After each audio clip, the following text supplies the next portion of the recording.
வணக்கம். எங்கட உணவு முறைகள்ல காலாதி காலமாக நாங்க நீராவியில வேக வைத்த உணவுகளை சாப்பிட்டுருக்கோம். அது இடியப்பமா இருந்தேன்னா, புட்டா இருந்தேன்னா, மோதகமா இருந்தேன்னா, பிடி கொழுக்கட்டையா இருந்தேன்னா, கொழுக்கட்டையா இருந்தேன்னா, நிறைய உணவுகள் இது சாப்பிட்டுருக்கோம். இந்த புட்டு எப்ப புட்டு கொத்தா மாறிச்சோ அன்றைக்கு தான் எங்களுக்கு எல்லாருக்கும் பிரச்சனை.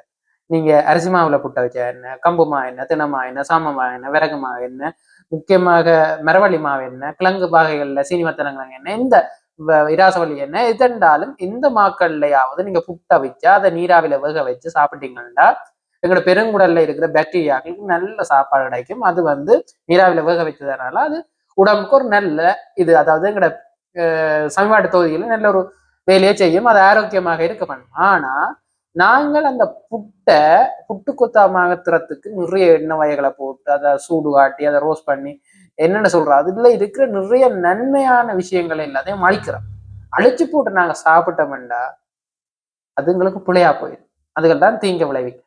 நாங்க எங்கட முன்னோர்கள் என்ன மாதிரி எல்லாம் யோசிச்சு செய்திருக்கிறாங்களோ அது அவ்வளவு நல்ல விஷயம், அவ்வளவு உடம்புக்கு ஆரோக்கியம். கொஞ்சம் யோசிங்க. படிச்சாக்களே உணவுகளை தப்பான முறையில புலியான வழியில நடத்துறீங்க. அது உங்களோட உடலுக்கும் ஆரோக்கியம் இல்லை, சமூகத்துக்கும் ஆரோக்கியம் இல்லை. நன்றி.